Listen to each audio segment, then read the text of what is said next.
In this lecture, we are going to talk about mounting issues. For this purpose, I will show you a practical example of a building integrated photovoltaic system. During the design of a PV system, it is very important the way how to mount PV modules. For example, you can have an aluminum supporting structure on which you attach the module.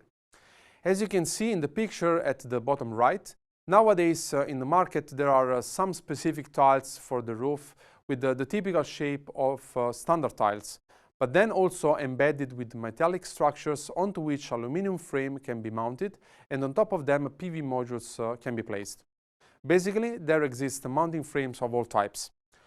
There is also the possibility to have wooden supporting structures, and this is something appealing for countryside applications. The important thing is that you should have always sturdy foundations, especially in case of windy areas, in order to prevent that the load of wind on these very large flat surfaces do not damage the structure of the modules.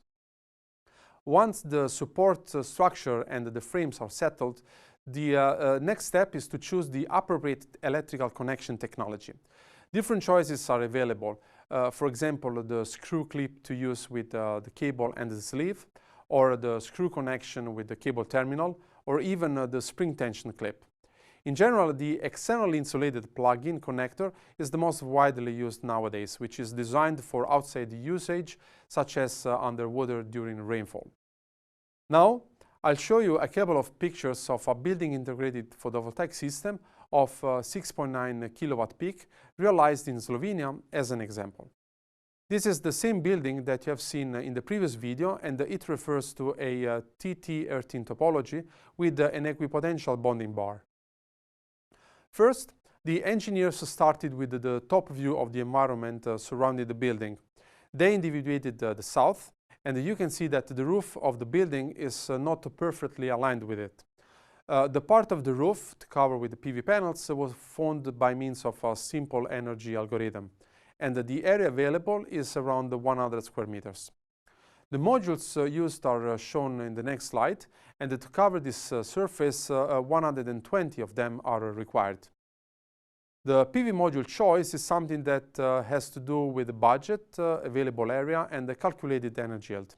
By choosing a certain type of module, you have to fulfill these three requirements together. Engineers, in this case, chose this type of module with a rated power of 57.5 watt peak to fit the 120 modules area required. The modules were sold with a specific framework called the Sol Reef, and that is harder than a normal flat framework. This choice was taken because this PV system was realized in Slovenia, next to the Alps, where a lot of snow falls during winter time. This special framework has the characteristic to trap the water in this little channel, and thanks to a specific tilting, the molten water is expelled by the roof, avoiding the ice formation. This was the installation site. They decided to do everything as much as sustainable as possible, so also the roof and the framework are made up of wood. Here you can see plastic tubes that host inside all the cabling that will connect the modules to the other electrical components in the basement of the house. As you may notice, this is a very challenging landscape. There are mountains all around, and thus a lot of scattered light due to the snow in winter. As a consequence, they needed to use a PV technology that works more or less steadily even in condition of non-direct illumination. That is one of the reasons why they did not select, for example, crystalline silicon technology, which is potentially more powerful, but its performance largely decreases as soon as you do not have much direct irradiance. After 2 days of work, all the modules were placed, and this is the result. On the left, you can see that also the lightning protection system as earthing conductor is mounted on top of the edge. Here, the tiny space of about half centimeter wide in between the modules is visible. As already anticipated, this is for getting water from molten snow. Indeed, during the PV design, it is important to take into account the ways how to redirect the water, and the more in general ways to well adapt the system to the specific environment. In this case, a building in the mountains with a lot of snow during winter.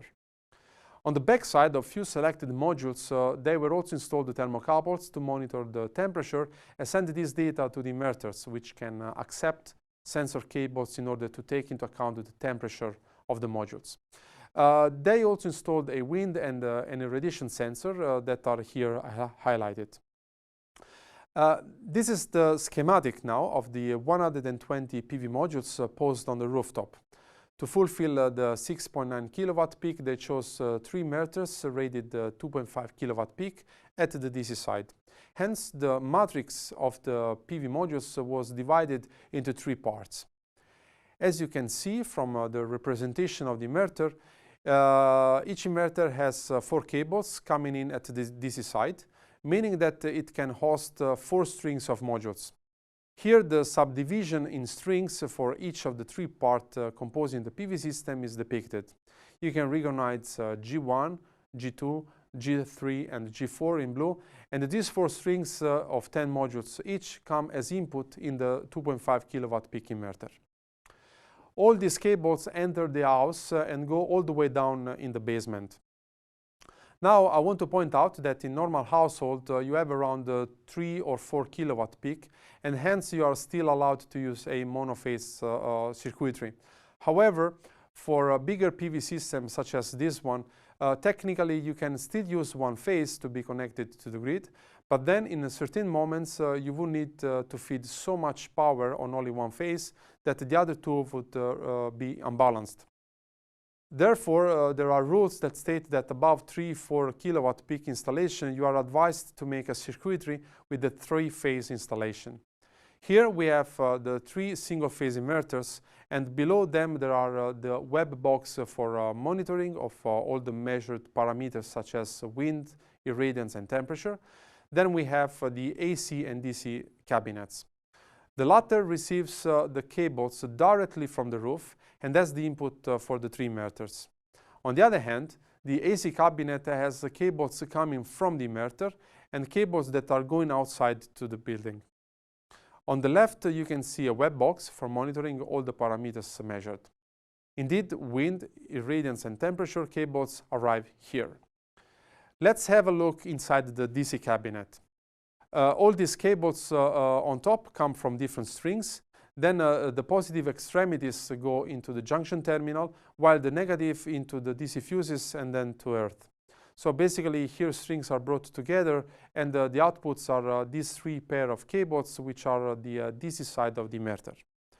The fuses and also the arresters have the task to interrupt the string in case of overvoltage for safety reasons. In the AC cabinet, we have the AC output from the inverters coming on top. Then you have once again a fuse per each phase. Next to them, we have the neutral, which goes to the equipotential bonding bar located on the bottom right. Here also the local protection to earth, PE, is connected. On the left-hand side, there is also the main 3-phase switch, and everything that passes by here is directly connected to another small cabinet from the electric company that is away from the house. This last slide concludes the videos related to mounting issues, and in the next group of videos we will talk about the reliability of PV modules.